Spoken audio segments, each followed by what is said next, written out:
amma ba'd. Para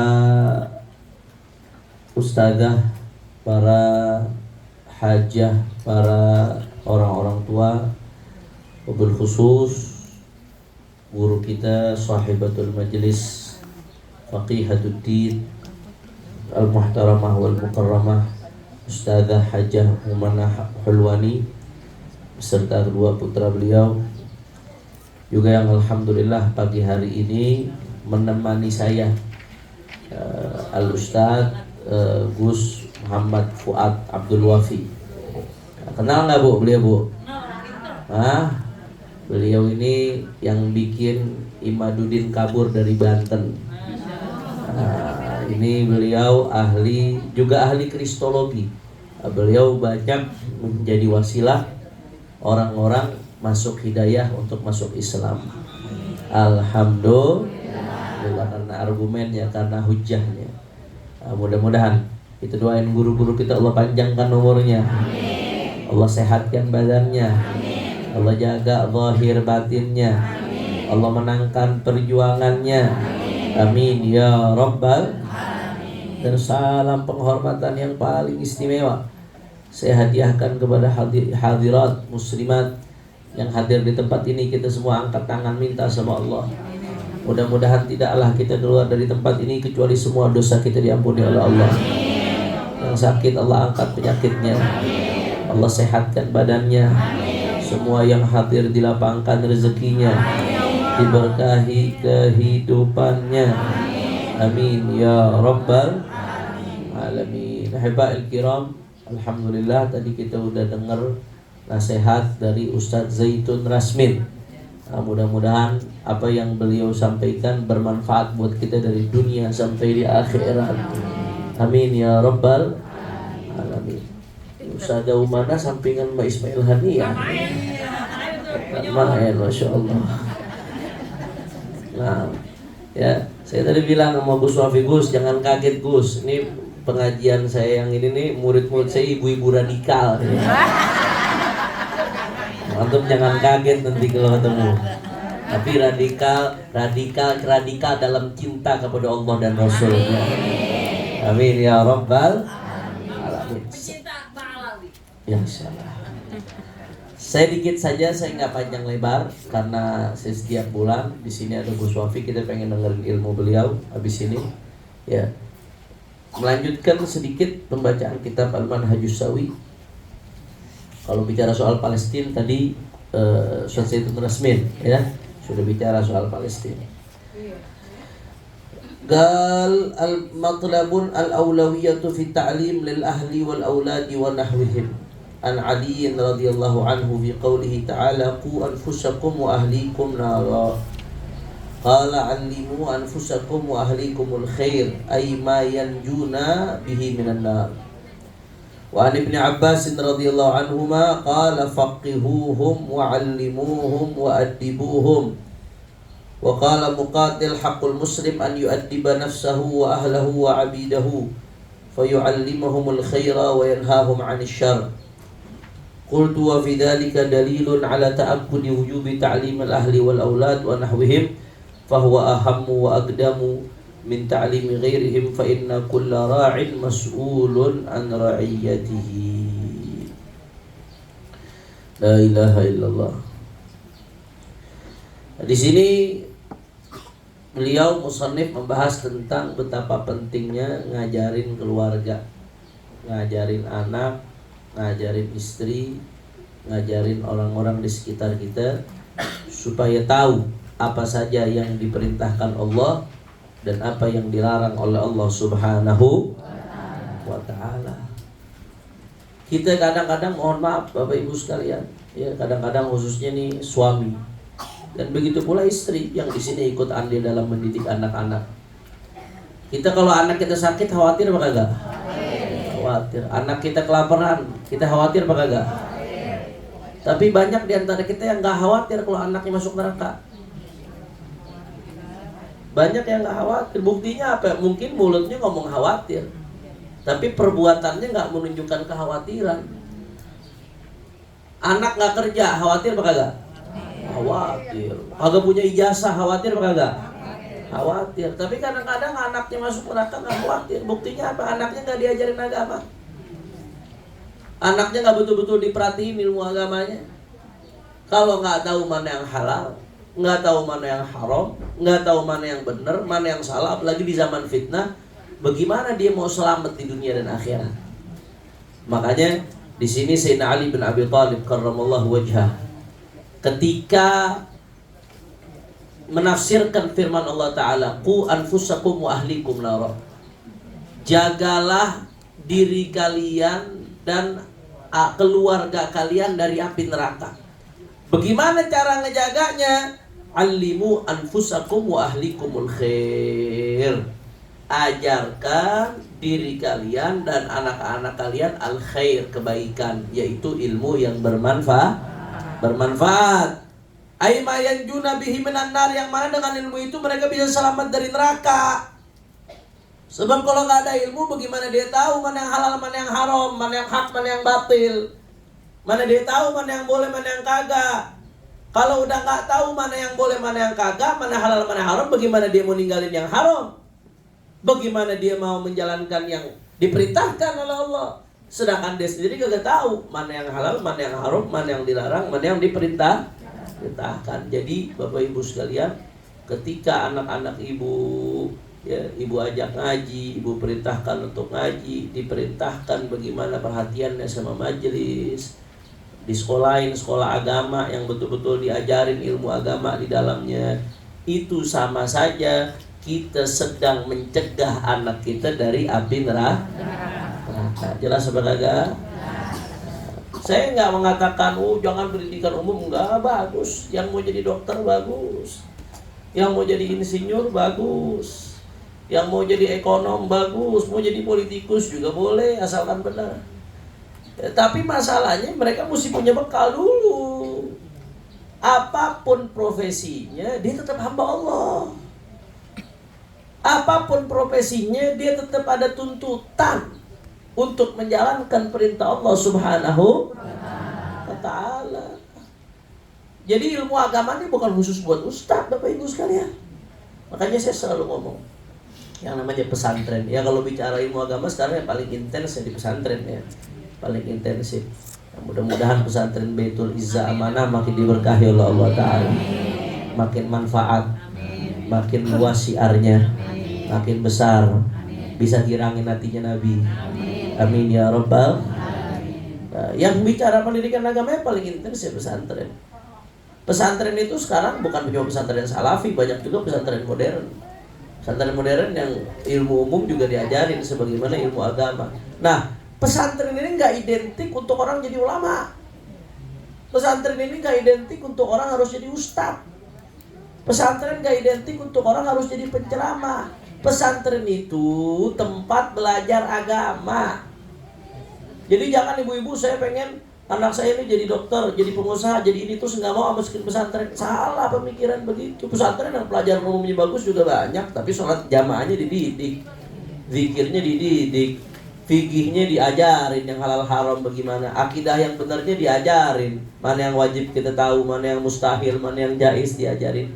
Nah, jadi jangan berpikir pesantren itu identik hanya khusus orang mau jadi ustadz, hanya yang mau jadi kiai, hanya yang mau jadi dai, penceramah. Enggak. Pesantren itu tempat belajar agama. Termasuk Bu, mohon maaf ya, walaupun anak-anak itu udah nikah, ibu-ibu sekalian, tetap perhatiin. Belum tentu yang udah nikah pinter agama. Nah, kadang udah nikah dia gak tahu hukum yang berkaitan dengan talak bagaimana, akhirnya ngomong sembarangan sama bininya. Nggak sadar dirinya udah ngucapin talak, tapi tetap bergaul sama istri. Habis itu dipikir gak ada apa-apa, jadinya zina. Na'udzubillah min dzalik. Seumur hidup zina tuh bencana apa kagak tuh? Bencana besar. Bencana lebih dari Covid itu, lebih dari segala macam bencana. Nah, maka kata Sayyidina Ali bin Abi Thalib, kalau mau ngejaga keluarga dan diri kalian dari api neraka, tanamkan pemahaman terhadap ilmu agama. Jelas atau tidak? Wa qala Muqatil, haqqul muslim an yu'addiba nafsahu wa ahlahu wa 'abidah fa yu'allimahumul khair wa yanhahum 'anil syarr. Wa qala 'an Ibnu Abbas, faqihuhum wa 'allimuhum wa addibuhum Kata Sayyidina Abdullah bin Abbas radhiyallahu anhuma, itu kalau kita mau menyelamatkan anak-anak kita dari api neraka, faqihuhum, ajarin mereka, bikin mereka faham. Faqihuhum, bikin mereka faham ilmu agama. Allimuhum, ajarkan mereka ilmu agama, halal haram, hak batil, benar salah. Wa addibuhum, didik mereka adab yang baik, akhlak yang baik. Bagaimana adab mau masuk kamar mandi, bagaimana adab di kamar mandi, bagaimana adab mau makan. Jangan ibunya ngaji di majelis taklim, anaknya makan masih pada tangan kiri. Addibuhum, ajarin bagaimana caranya adab sama guru, adab sama orang tua, adab sama Allah, adab sama Rasul, adab sama tetangga. Addibuhum. Kata Sayyidina Abdullah bin Abbas, maksudnya ayat itu, kalau ente mau anak ente selamat dari api neraka, addibuhum, ajarkan mereka adab yang baik. Jelas atau tidak? Dan lagian Bu, lagian ya, sedikit aja lagi biar Bu Sofia bisa ngisi. Lagian Bapak Ibu sekalian, kita ini bakal mati, kita semua bakal mati. Yang mesti kita pikirin bukan cuma bagaimana caranya hidup enak, tapi pikirin juga bagaimana caranya mati enak. Senggak enaknya kamar kita sekarang Bu, masih ada lampu, masih ada kasur, masih ada segala macam, masih ada laki. Kata ibu biar megelin juga, yang penting nemenin lah. Ibu tuh ngomong gitu. Masih ada laki. Iya, laki ibu juga pegel bu ibu-ibu. Mudah-mudahan rumah tangganya sakinah semua. Masih ada teman, masih bisa keluar dari kamar seenggak enaknya kamar di dunia. Tapi kuburan 1 kali 2 ditutup tanah. Yang nemenin siapa? Amal soleh. 1. Yang kedua, yang nemenin kiriman dari orang-orang kita cinta. Tetangga, ingat sampai 7 hari doang Bu. Begitu besok selesai dia udah lupa sama kita. Betul apa kagak? Temen, ya awalnya orang upload status selamat tinggal saudaraku. Sehari 2 hari habis itu lupa apa kagak? Lupa. Yang masih ada peluang buat ingat kita siapa? Anak. Laki udah kawin lagi. Nah, tapi masih ingat lakinya Bu, ya sudah. Yang masih ada peluang ingat kita anak. Itu anak investasi tuh. Apa yang kita petik besok adalah apa yang kita tanam nih hari. Jangan ngimpi Bu, besok anak kita ngirimin pahala ke kita kalau nih hari kita ngajarin agama. Kata Nabi SAW di dalam hadis riwayat Imam Al-Baihaqi dalam Syu'abul Iman, saya sering sampai itu. Mal mayyitu fil qabri illa kal ghariqil mutaghawwif. Perumpamaan mayit dalam kubur seperti orang yang tenggelam, yang mati-matian nyari pertolongan. Apa yang ditunggu? Yantadhiru da'watan, yang ditunggu kiriman doa. Min abin au ummin au ibnin ila ghairi dzalik. Kiriman doa dari anak, dari orang-orang yang dia sayang, dari murid, dari teman yang dicinta. Fa idza lahiqathu, manakala doa itu sampai, kana tahabba ilaihi minad dunya wa ma fiha. Itu lebih bikin mereka girang daripada dapat dunia sisinya. Ya Allah, kita kalau mau girang di akhirat, di kuburan nanti, mesti banyak kiriman dari dunia. Laula du'aul ahya la halakatil amwat. Kalau bukan karena doanya orang yang masih hidup tuh, orang-orang yang mati udah celaka. Karena saking butuhnya orang yang mati kepada orang yang masih hidup. Dalam hadis Nabi mengatakan, idza mata ibnu adam min qata amaluhu illa min thalath. Kalau mati anak Adam terputus amalnya kecuali 3 jalur. Yang ketiga, waladin salihin yad'ulah, anak soleh yang ngedoain dia. Kalau nggak dicetak soleh, bagaimana mau ngedoain? Anak kalau nggak dididik ilmu agama, biar kata ijazahnya tinggi, pendidikan tinggi, tapi nggak dikenalin agama, baca Quran kagak bisa, apa kagak bisa. Besok begitu kita mati, ya Allah, cuma bisa makan warisan kita doang. Doain kagak. Saya pernah tahu ada orang kaya raya, harta miliaran, aset di mana-mana. Begitu mati tuh, karangan bunganya seabrek-abrek kalau orang Betawi Bu. Serenceng tuh karangan bunga, sebanyak-banyaknya. Tapi apa yang terjadi? Mayat masih ada, udah nyetel kaset Quran. Ini kemana nih, kagak ada yang ngaji, anaknya nggak ada yang bisa ngaji. Ya Allah, biar kata bintang 17 lagi di sini saudara. Biar kata duit triliunan, mati anak kagak bisa ngajiin kita. Ya Allah, nangis darah. Tuh kalau mayat bisa teriak, dia teriak. Tapi biar kata hidup di gubuk, biar kata pas-pasan, biar kata seadanya, biar kata sederhana, tapi kita mati. Anak kirimin Yasin, saban malam Jumat dibacain tahlil. Setiap habis sholat dia doain, ya Allah Rabbighfirli wali walidayya warhamhuma kama rabbayani shaghira. Sampai itu doa, itu kata Nabi, ahab ilaihim dunya wa fiha. Dia bakal girangin kita ngelebihin dari dia kasih kita dunia seisinya, saudara. Tapi apa yang kita tanam di hari, itu yang bakal kita petik besok. Kalau di hari kita tanam begitu, kita didik anak kita, diajarin ilmu agama, diseret ke majelis, dicontohin yang baik, bagaimana kita ngedoain orang tua kita. Kita contohin depan mereka. Jangan lepas ngedoain orang tua kita, kirim tahlil, kirim yasin, kirim fatihah. Itu jadi contoh yang baik. Jangan lepas. Kalau kita didik, apa yang kita petiknya hari, apa yang kita tanamnya hari, itu yang kita petik besok. Nah, tapi kalau kita nggak didik agama tuh anak, kita diemin begitu aja, ya Allah. Begitu kita mati yang dipikir apa ya? Jangan-jangan kita masih sakit, dia udah ngarep kita mati. Benar? Dia masih sakit, dia udah ngelirik. Nah, ini warisan gue dapat apa nih? Benar. Saya nggak memang udah banyak. Kita masih sakit, udah capek. Dalam mati kecilnya pengen buru-buru orang tuanya mati. Kalau udah begitu baru nyesal. Mudah-mudahan anak kita jadi anak-anak yang soleh.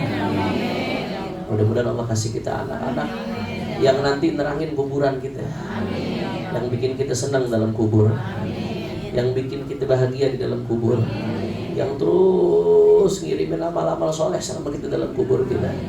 Amin ya rabbal alamin. Tapi kalau nggak dididik dengan baik anak-anak kita, ya apa yang akan terjadi? Di sini diriwayatkan bahwasanya ya yuqal dalam Ihya disebutkan awwalu ma yata'allaq birrajuli yawmal qiyamah ahluhu wa waladuhu fayaqifunahu baina yaday Allah ta'ala fayaqulun ya rabbana khudh lana bihaqqina minhu fa innahu ma 'allamana ma najhal wa kana yut'imuna al-haram wa nahnu la na'lam fayaqtas Allah lahum minhu fayaqtasallahu lahum minhu. Ini laki-laki, khususnya suami ditekankan, tapi istri juga andil, khususnya yang berkaitan dengan anak. Kalau yang berkaitan dengan istri kewajiban suami, tapi yang berkaitan dengan anak bukan cuma kewajiban suami, ibu juga ikut andil dalam mendidik anak-anak ibu sekalian. Ya nanti di hari kiamat yang berkaitan dengan seseorang, keluarganya, anak-anaknya, ya nanti akan didirikan di hadapan Allah Subhanahu wa taala. Tuh anak-anak bakal ngomong apa? Ya Rabbana khudh lana bihaqqina minhu, ya Allah. Tolong ambil bagian kami dari dia, ya Allah. Ini anak nih yang kita sayang, Bu. Anak yang ibu-ibu hamil 9 bulan mengandung dia, yang ibu masih kecil, ya Allah, disusui dengan penuh susah payah, sampai sakit-sakit nyusuin, apalagi begitu gigi baru numbuh, Bu. Itu nyusuin setengah mati biasanya ibu tuh. Betul apa enggak, Bu?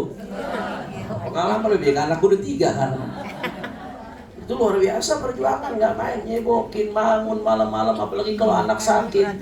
Begitu anak belajar, mikirin orang tua, anak jalan, orang tua lagi mikirin, sayang, habis-habisan kita buat anak.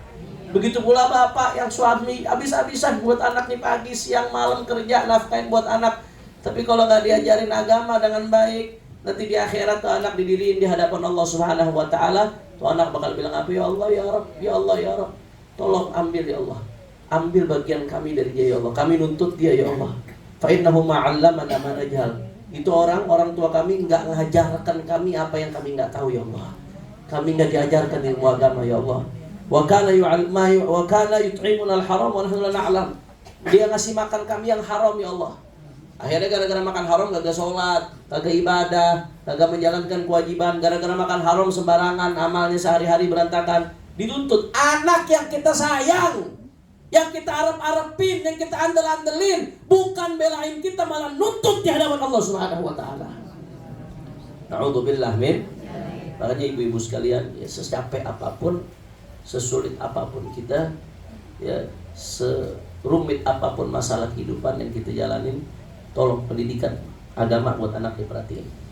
Kaki jadi kepala, kepala jadi kaki, Bu. Perhatiin, jangan sampai kita punya anak gak bisa ngaji. Nggak ada kata terlambat, anak saya udah gede, Beb. Nggak ada kata telat buat belajar, nggak ada kata telat. Ya, mumpung gue masih hidup, lo mau nyenangin gue, lo belajar. Karena kalau gue udah mati, gue nggak butuh duit lo. Yang gue butuh amal soleh yang lo kirim sebenarnya. Mumpung masih hidup. Makanya kita beruntung nih satu mana ngedidik anak, diajarin agama, anak-anak di sekolah yang dikuliahin. Sekarang udah ada mulai buahnya. Putra-putra beliau yang megang pesantren, yang ngajar di majelis-majelis saling perjuangan. Nggak gampang nyekolin anak begini. Jangan lihat udah jadinya buahnya, lihat dari proses tanamnya, Bu. Jangan melihat tuh udah jadinya aja udah buahnya. Saya, ibu saya, abah saya waktu mondokin saya, ya, perjuangan. Abah saya waktu itu bukan lagi banyak duit. Saya ingat banget tuh pertengahan saya mondok, abah saya lagi nggak ada duit, sampai jual motor buat bayaran saya mengirim jajan. Abah saya bukan ulama, Bu. Bukan ulama, beliau bukan ustad. Tapi dia sayang sama anaknya. Harus jual motor buat biaya pondok, dia jual motor sama abah saya. Padahal motor kesayangan.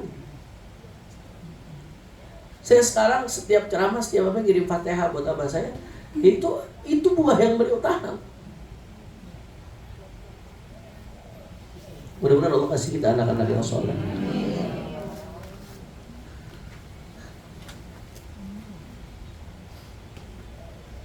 Mudah-mudahan anak-anak kita ketika kita mati bukan ngirim keburukan, tapi ngirim kebaikan buat kita.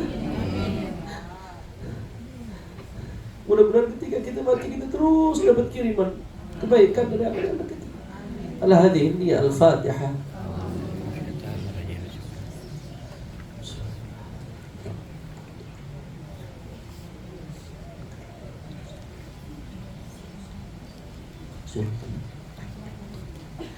Kita minta kepada Gus Wafi untuk memberikan ilmunya kepada kita. Jadi dari jauh-jauh beliau sayang kalau ilmunya nggak dimanfaatin ya. Ya, kita minta kepada beliau. Mudah-mudahan yang sedikit tadi yang saya sampaikan bermanfaat. Jadi ibu jangan lupa doain terus anak-anaknya, Bu ya. Karena doa ibu-ibu itu mustajab. Doa ibu-ibu itu doa yang pamungkas. Doain terus, doain jangan cuma supaya sukses dunianya, tapi doain supaya sukses akhir. Rabbana ighfir lana, Rabbana hab lana min azwajina qurrata a'yun waj'alna lil muttaqina. Apa arti qurrata a'yun? Qurrata a'yun itu yang senang, enak dipandang mata. Enak dipandang mata tuh ulama menafsirkan maksudnya itu qurrata a'yun ketika seseorang melihat anak-anaknya, keturunannya ahli taat, ahli ibadat, itu qurrata a'yun. Ketika ngelihat orang anak-anaknya dia, keturunannya orang-orang yang dia sayang, ahli taat, ahli ibadat, qurrata a'yun. Mudah-mudahan kita dikasih anak-anak keturunan yang baik insyaallah. Fadhal alaihi falyatafaddal Muswafi. Bismillahirrahmanirrahim. Assalamualaikum warahmatullahi taala wabarakatuh.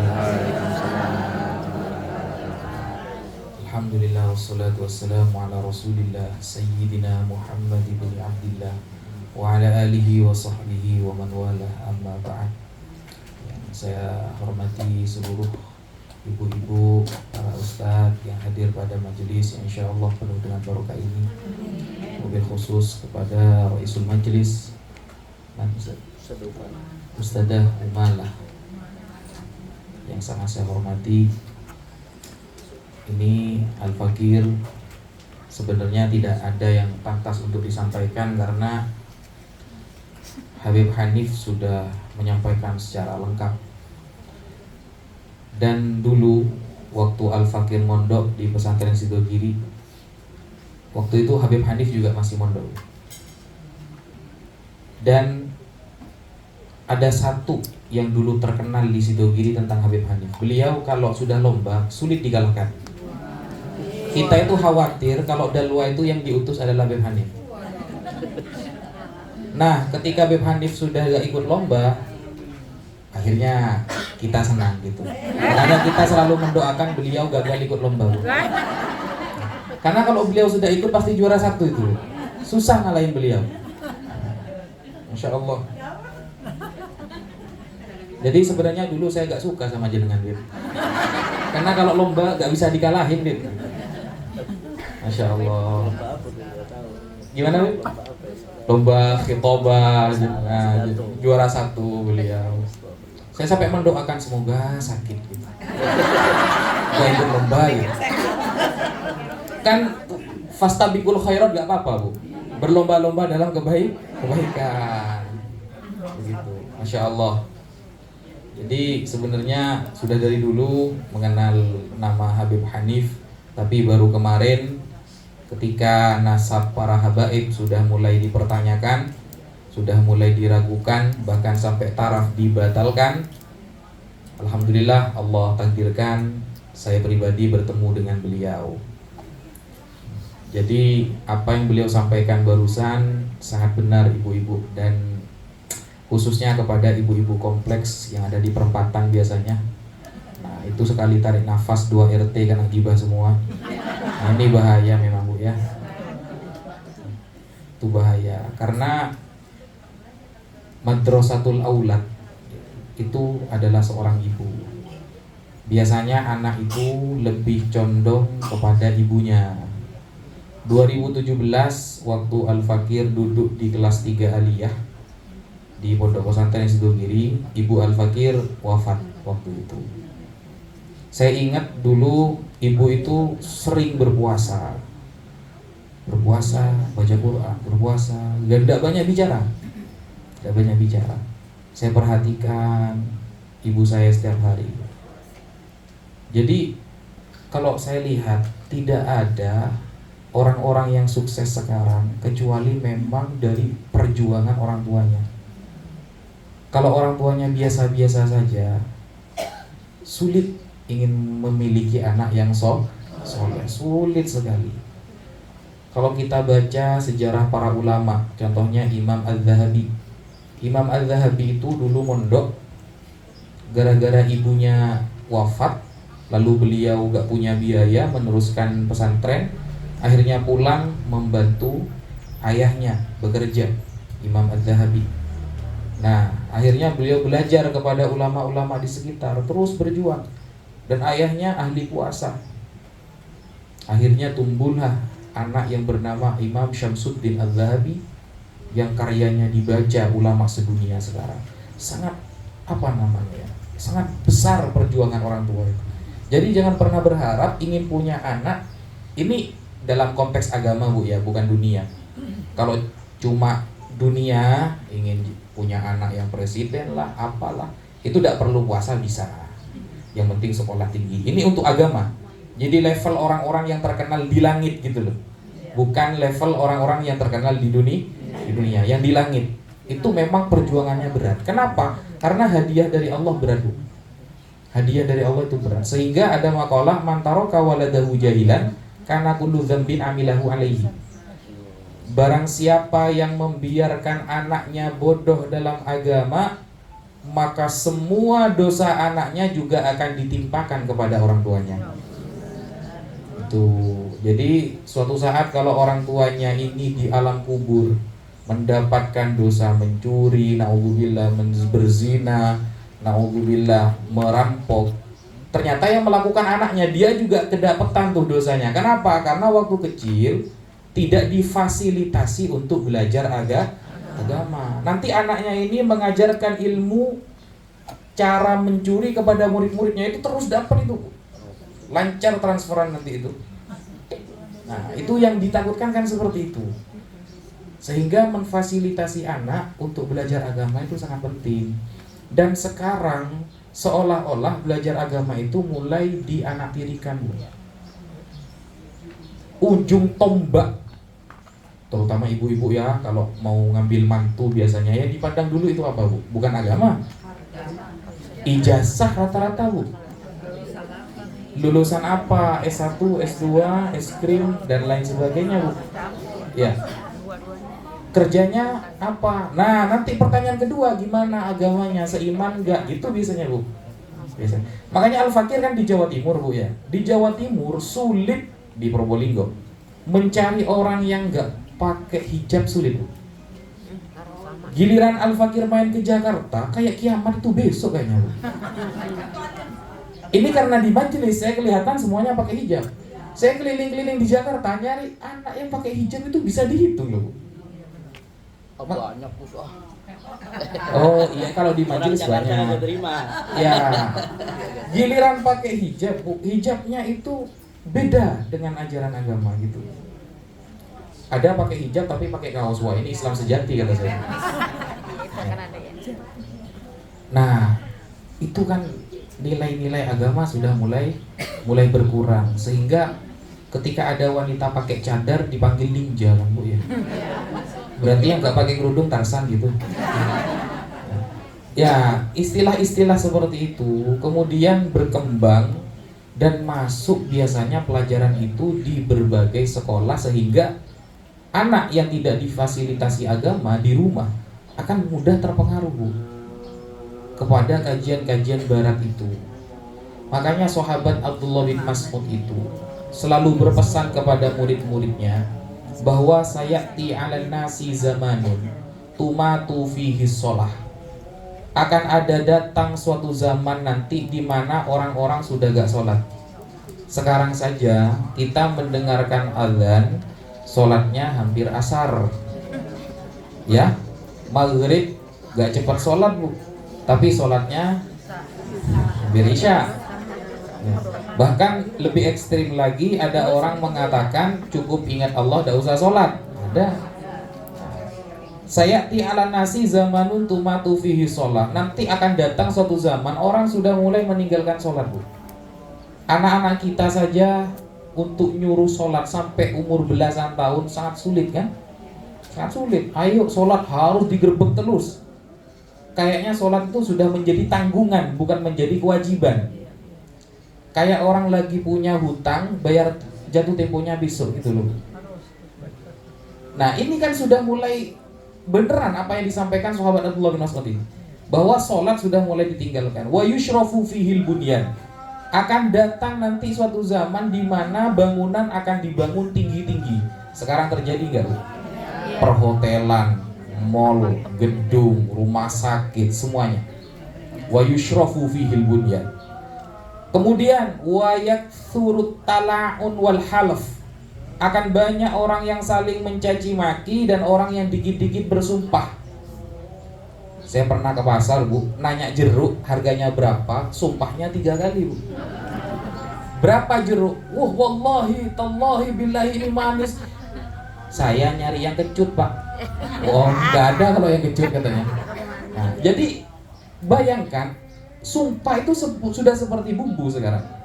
Kayaknya sudah mulai banyak orang-orang, bahkan apalagi yang disumpah jabatan Bu. Itu bertahan 1 jam itu sumpahnya. Setelah itu maafi syekh. Sudah, wallahu a'lam.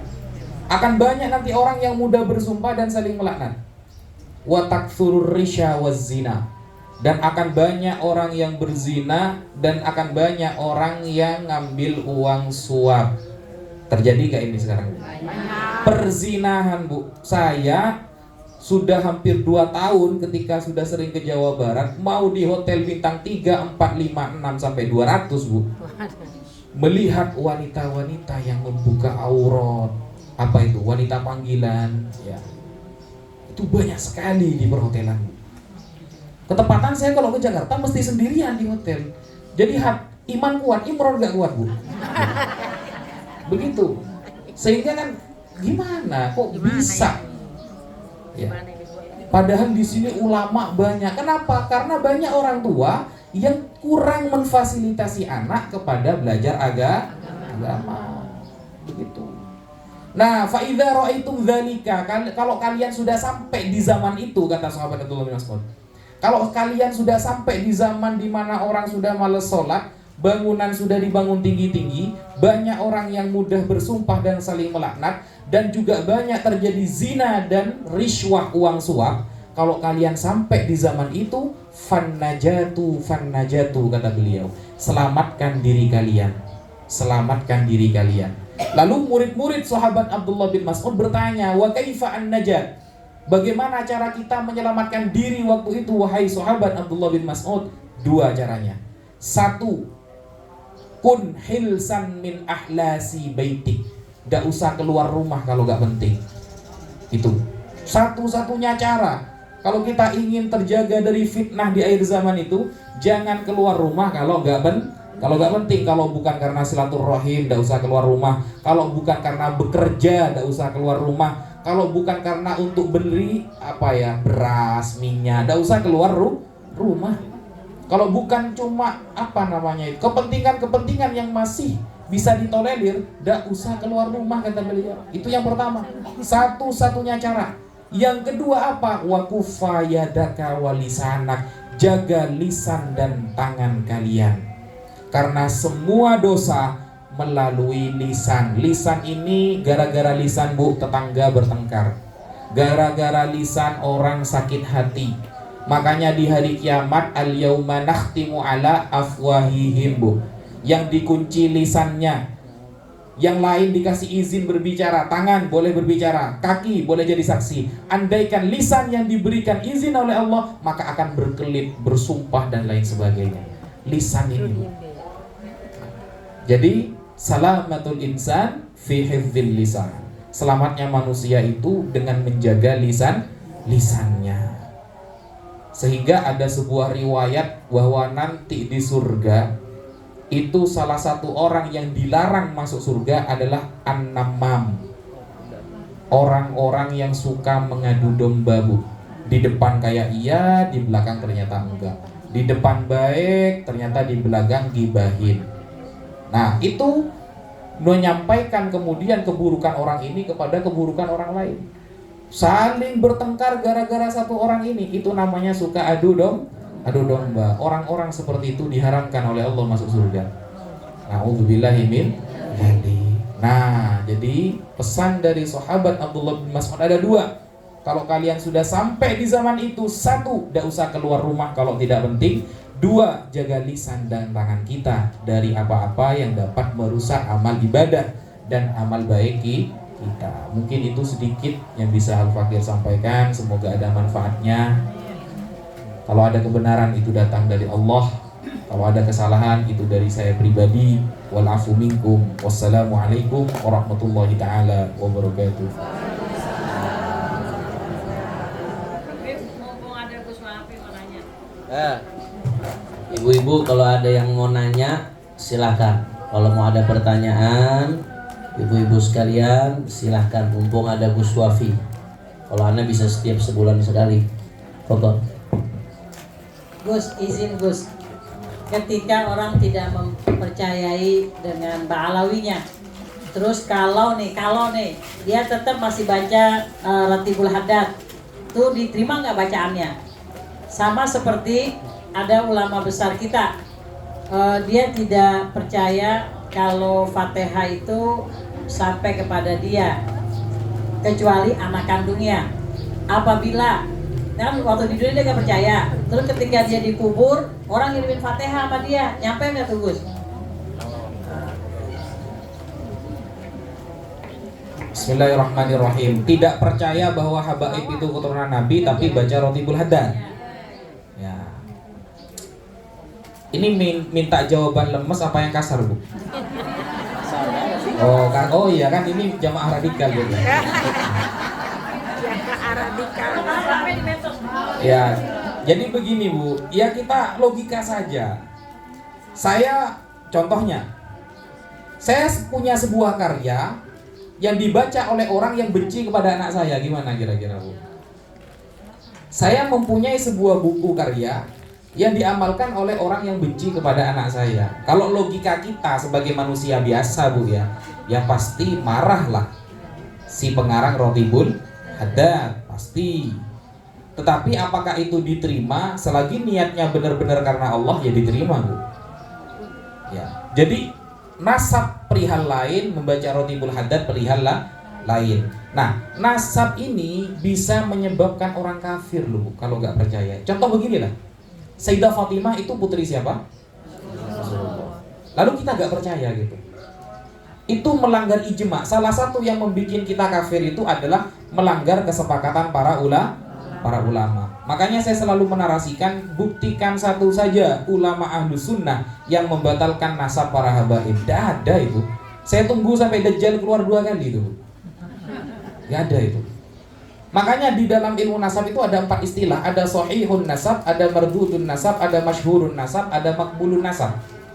Sahihun nasab, nasab yang sahih adalah wa huwa alladhi thabata nasabuhu 'inda an-nasabah bisyahadati wa qubila binuskhatil asli ya wa nussa alaihi bi ijma'il nasabin wal ulama'il masyhurin bil amanati was salahi wal fadl wa kamalil aqli wa taharatil maulid. Nasab yang sahih adalah ketika nasabnya sudah dikonfirmasi oleh orang yang ahli nasab. Ini nasabah ini maksudnya ahli nasab ya, bukan nasabah BRI WNU ya.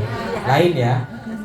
Nasabah orang yang ahli nasab sudah mengkonfirmasi, lalu ada catatan aslinya, kemudian disepakati oleh orang-orang yang ahli, kemudian ulama yang masyhur dengan amanah, keutamaannya, kesucian lahiriahnya, keilmuannya sudah sepakat. Nah, ini cocok Mbak Alawi ini. Kenapa? Karena definisi-definisi yang lain tidak cocok, Bu. Ada yang istilahnya itu makbulun nasab, nasab yang masih diterima. Yaitu wa huwa alladzi tsabata nasabuhu inda ba'din nasabin wa ankarahu akhar. Ada sebagian ulama mengatakan oh iya ini nasabnya sahih, ada sebagian ulama bilang oh ini nasabnya enggak sambung ke Nabi. Ada perbedaan pendapat, itu namanya makbul. Masih diterima. Masih diterima itu. Ada yang namanya masyhurun nasab. Man ishtahara bisiyadati wa lam yu'raf nasabuhu. Orang yang masyhur dia itu Habib tapi nasabnya belum diketahui. Ini masih dikatakan masyhurun nasab, masih menghormati pendapat orang-orang yang sudah mengakui dia. Ada yang namanya mardudun nasab, nasab yang ditolak. Nah, yang ditolak itu bagaimana? Manidda'a ila qabilah wa lam yakun minhum, thumma alimu tilkal qabilah bibutlanih. Thumma mana'uhu an da'wahu fasara hukmuhu indan nasab annahu mardudun nasab. Saya ngaku Habib nih, Bu ya. Saya adalah Habib almarhum contohnya. Lalu Habib yang Al-Attas, As-Segaf yang lain menolak saya. Oh, kamu bukan Habib, bukan Balawi kamu. Lah kalau ada kasus seperti ini, sama-sama Habib menolak kehabiban dia, namanya nasab yang ditolak. Nah, dari keempat definisi ini yang paling cocok yang pertama, sahihun nasab, nasab yang sahih.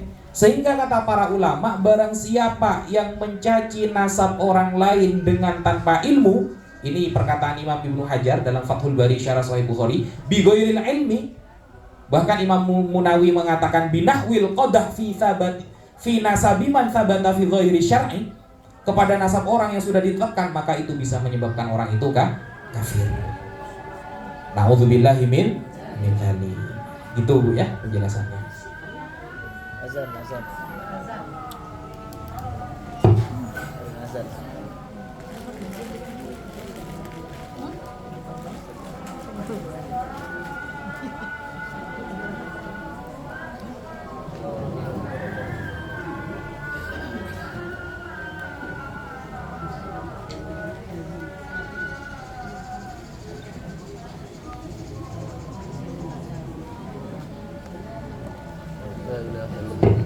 Rasulullah sallallahu alaihi wasallam.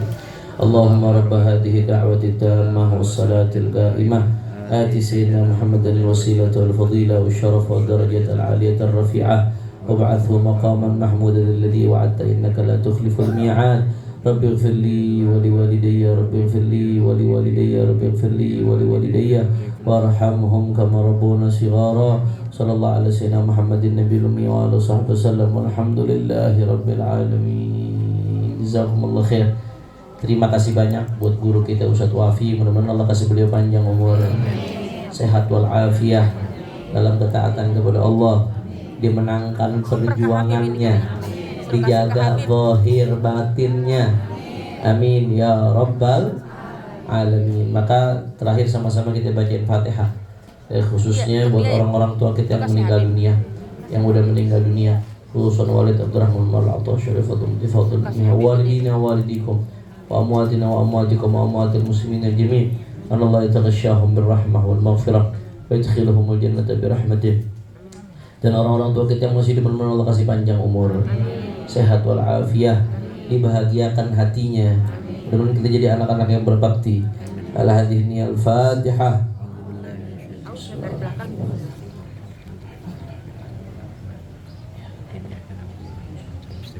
Shiratal ladzina an'amta 'alaihim ghairil maghdubi 'alaihim waladdallin. Amin. Sama-sama dzikrul jalalah seperti biasa.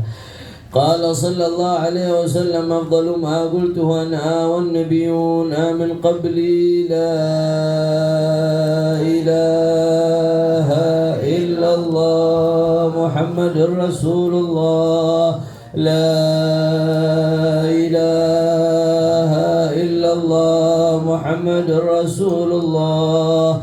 La ilaha illallah Muhammadur Rasulullah sallallahu alaihi wasallam.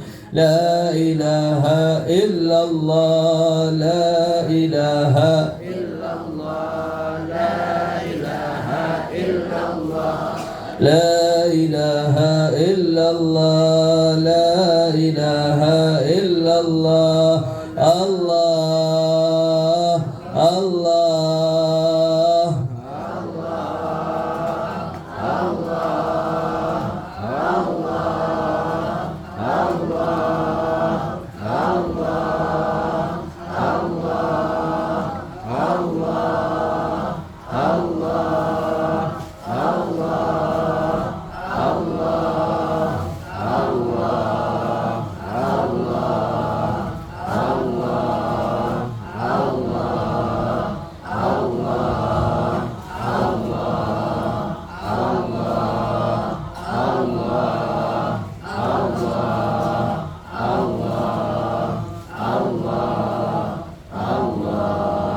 Allahu la ilaha illallah Muhammadur Rasulullah.